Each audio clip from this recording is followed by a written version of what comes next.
Welcome this Good Friday to our Stations of the Cross, and today we'll be thinking about Stations 9 and Stations 10.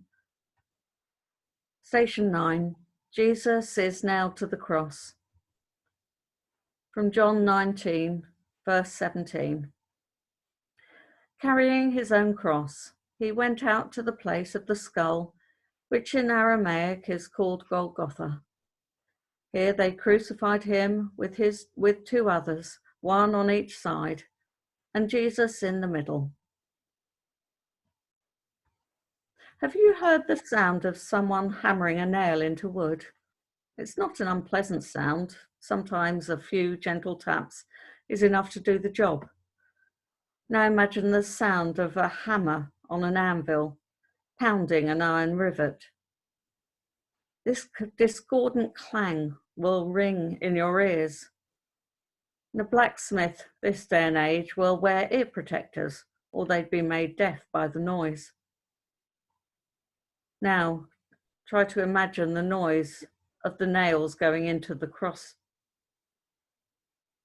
If you can't, or if you don't want to, I don't blame you. If it leaves you horrified, it should. But the Roman soldiers who made these blows had done this so many times. They had themselves become deaf, morally and spiritually deaf to the sounds of the job that they had to do. If you do something enough times, you will eventually get used to it. And then Jesus is lifted up and his crime written in 3 different languages, nailed there for all to see. King of the Jews. Only a few of his followers, those who could be sure that they wouldn't be arrested, such as the women and the young men, could watch, little knowing that the ironic plot would, in a few days, become a reality. I doubt they'd be thinking back to the chat that Jesus had had with Nicodemus about being held up as Moses' staff had been for the cure of humanity's curse, nor of the many allusions Jesus had given about how and why he would die.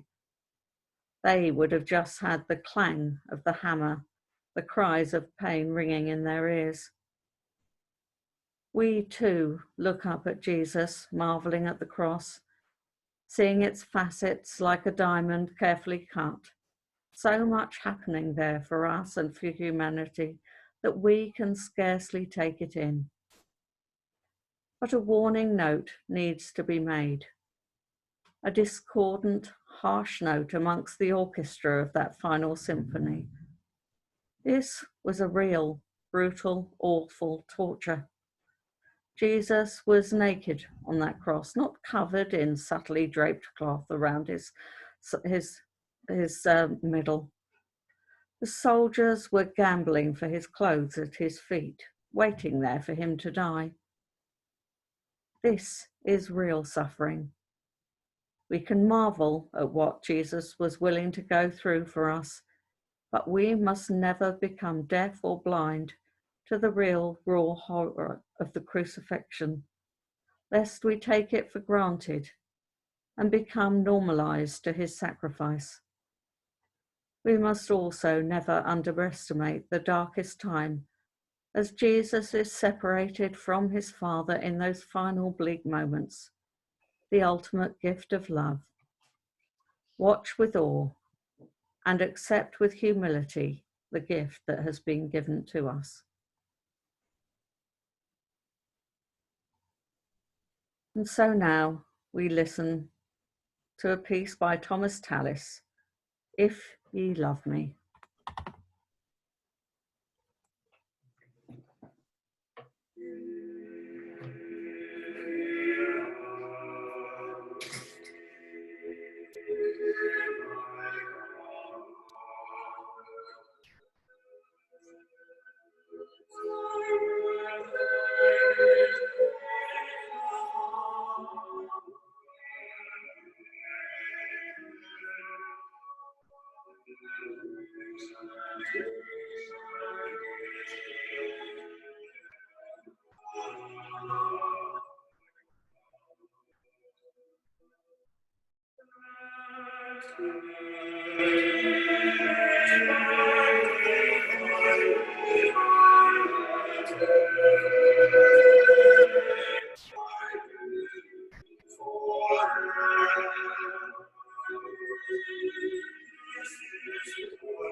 Oops, a lot of sunshine there.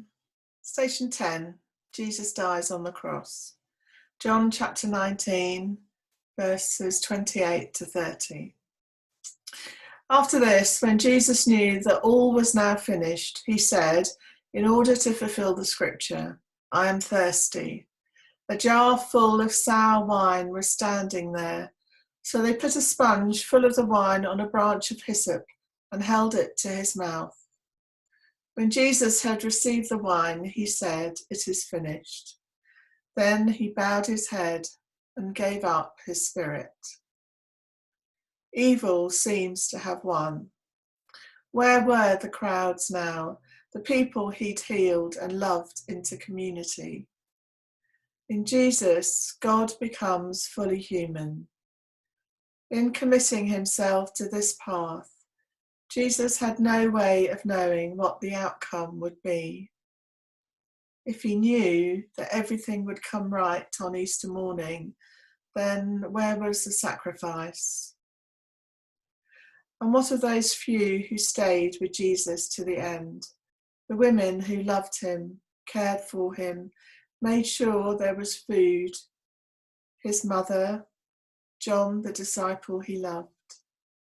They stayed, but at what cost? Were there even now temple spies marking them for arrest when the Passover was over? For them, this is the end of the story as they watched Jesus die. No Easter Alleluias to look forward to for them. We remember all those who have died, especially those who have died being uncertain of the sure and certain hope that all Christians have of our life with God continuing. Lord, help us to rise again after dying with you. Help us to live your risen life in time and in eternity. In the name of God, Creator, Redeemer, and Giver of all life. Amen. Thank you for being with us. We hope you will join us at 8 o'clock for evening prayer if you are listening to this on Good Friday. You can email me or phone me for an invitation.